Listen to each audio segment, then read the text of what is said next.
Now time for our prepared speeches.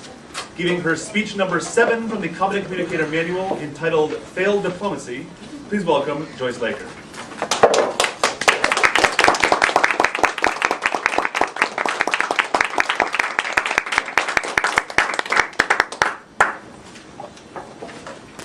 Mr. Toastmaster, fellow Toastmasters and guests, diplomacy remains the ultimate opportunity to restore peace in countries ravaged by conflict. Rwanda transitioned from a one nation with one culture and one language to a divided nation with ethnic conflicts that erupted into genocide after failed diplomacy. Tutsi and Hutu, a term that was used to refer to class distinctions in Rwanda, became a term that is used to refer to ethnic division among the people of Rwanda as the colonialists came into Rwanda. Now, with the increasing tension between Tutsi and the Hutus, 900,000 Tutsi and Hutus became refugees in Uganda. Because of the increasing failures in terms of advancing their cause to return home, they changed from a dialogue group into a military group to advance their rights to return home. With the increasing tension and the ineffectiveness of the government to respond to the need of the people and refugees in Uganda, the Rwanda Repatriotic Army decided to invade Rwanda in 1990. The Belgium initiated a peace negotiation between the government and then the RPF, which is the Rwanda Patriotic Front. With the enormous interest of mediators to try and advance a change in terms of diplomacy in Africa, the negotiations in Rwanda attracted high diplomatic groups. We had negotiators from Tanzania, we had people from the US, we had people from Cambodia, we had people from Mozambique that went to Rwanda to try and build dialogue between the rebels and then the government to bring peace in Rwanda. The disunity among the government team, the exclusion of the extremists in Rwanda, the omission of the political and security concerns during the negotiation, and the failure of the UN led to the ineffectual diplomacy in Rwanda. Now, during the negotiation, there were two distinct groups in the Rwanda team. Although the team that was representing the government came as a team, there were 3 opposition parties, and it was headed by opposition parties. The opposition parties were supporting the rebel group because they wanted power sharing, because they wanted the rule of law, because they wanted democracy, and because they had a common cause to ensure that refugees in Uganda and Burundi return to Rwanda.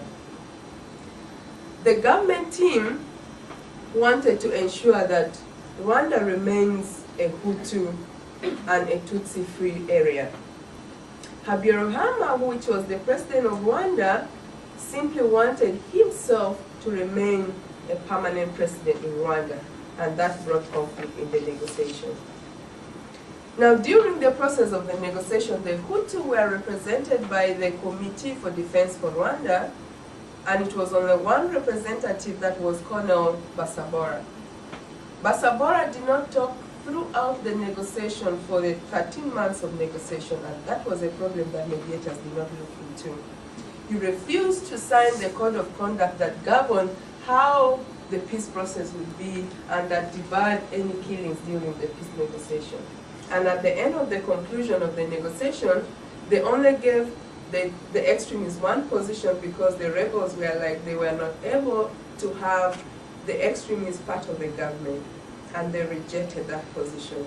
The mediators did not take any action. During the process of negotiation, there was omission of political and security concerns that came in. In all through the process of negotiation, the extremists kept on killing. There were massacres that nobody took concern of. They demonstrated in October 1992 in Kigali, emphasizing the fact that they were being excluded from the negotiation. The UN, the mediators, and the observers paid no attention to that because everybody was desperate and thinking at the end of the day they were going to have peace. And at the end of the day, the agreement was that for the integration of the military, 50% would come from the rebels and 50% would come from the government. But that meant that the government was supposed to disarm 50% of its army, and then the rebel was to disarm 5% of their army. And this was an issue that wasn't addressed. How the government is going to manage 50% of its military, how they were going to disarm them, how they were going to resettle them, and nobody paid attention to this. While all this was a concern, the UN was aware that Abiyohama, as the president, was recruiting militias in Rwanda. The UN was aware from the observers' report that negotiations were excluding extremists that were really people that were considered spoilers in the negotiation. The UN was aware that there was increasing need for protection because during the negotiation, almost 1,000 people were killed, despite the fact that there was ceasefire. The UN did not take any action. So all in all, despite the fact that the mediators really managed an interest-based negotiation, they tried their level best to control the positional negotiation. They tried as much as possible to include the interest. They did a conflict analysis, the fact that the extremists were excluded, the fact that there was omission of political and security concerns, and the fact that there was increasing disunity among the government team that wasn't resolved, made the peace agreement ineffectual in all aspects. And in 8 months of the peace agreement, Rwanda experienced genocide that left 900,000 people dead in 100 days.